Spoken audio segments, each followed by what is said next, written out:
LPG KYC আর line দিতে হবে না, ঘরে বসেই জমা করুন গ্যাসের কেওয়াইসি। কিভাবে আসুন জেনে নেওয়া যাক বিস্তারিতভাবে আজকের এই ভিডিওর মাধ্যমে। সম্প্রতি ভারত সরকারের পক্ষ থেকে জানানো হয়েছে যে যে সমস্ত উপভোক্তা ভর্তুকি সহ এলপিজি গ্যাস ব্যবহার করেন এবং নিয়মিত ভর্তুকি জমা হয় তাদের ব্যাংক অ্যাকাউন্টে, তাদের ক্ষেত্রে আগামী 31 ডিসেম্বরের মধ্যে নির্দিষ্ট পরিষেবা সংস্থার কাছে কেওয়াইসি জমা করতে হবে। এই কেওয়াইসি দুভাবে করা যায়। আপনি চাইলে এলপিজি পরিষেবা সংস্থার অফিসে গিয়ে প্রয়োজনীয় নথি জমা করতে পারেন, আবার তা না চাইলে বাড়িতে বসেই মোবাইলে বা ল্যাপটপে জমা করতে পারেন কেওয়াইসি। বাইরে বেরোনোর সময় সুযোগ না হলে বা লাইন দিতে না চাইলে আপনি বাড়িতে বসেই বিনামূল্যে নিজের কেওয়াইসি জমা করে নিতে পারেন খুব সহজেই। কিভাবে চলুন দেখে নেওয়া যাক আজকের এই ভিডিওর মাধ্যমে। চলতি বছরে 25শে নভেম্বর থেকে এলপিজি সিলিন্ডারের ক্ষেত্রে কেওয়াইসি নেওয়া শুরু করেছে সরকার। প্রথমে গুগলে গিয়ে সার্চ করুন www.mylpg.in।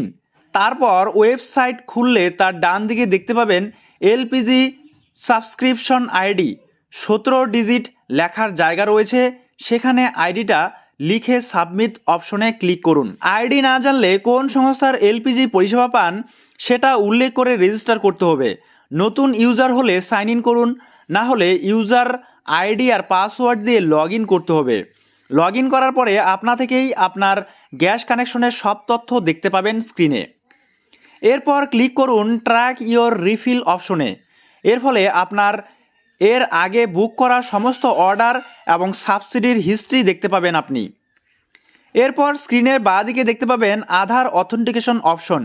সেখানে ক্লিক করে আপনার আধার নম্বরের শেষ 4টি সংখ্যা দেখে মিলিয়ে ক্যাপচা কোড বসিয়ে সাবমিট করুন।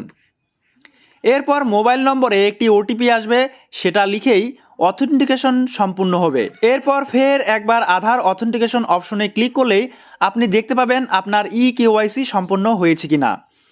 তো বন্ধুরা, এই ছিল আপাতত আজকের একটি ছোট্ট আপডেট। আজকের এই ভিডিওর মাধ্যমে আপনারা জানতে পারলেন ঘরে বসেই কিভাবে এলপিজি কেওয়াইসি আপডেট করতে হবে। তো সেই বিষয় নিয়ে আমি বিস্তারিতভাবে জানানোর চেষ্টা করলাম। যদি আপনাদের কোনো রকম প্রশ্ন থাকে এই বিষয়ে অবশ্যই কমেন্ট বক্সে কমেন্ট করে যেতে পারেন। যদি আপনাদের ভিডিওটা ইনফরমেটিভ বা হেল্পফুল হয়ে থাকে অবশ্যই লাইক করে দিয়ে বন্ধুদের মাঝে ভিডিওটাকে শেয়ার করে দেবেন। তাহলে আজকে এই পর্যন্তই, দেখা হচ্ছে পরবর্তী নেক্সট ভিডিওতে নেক্সট টপিক নিয়ে। ততক্ষণ পর্যন্ত সুস্থ থাকবেন, ভালো থাকবেন। এই ভিডিওগুলো দেখার জন্য আপনাদের সকলকেই অসংখ্য অসংখ্য ধন্যবাদ।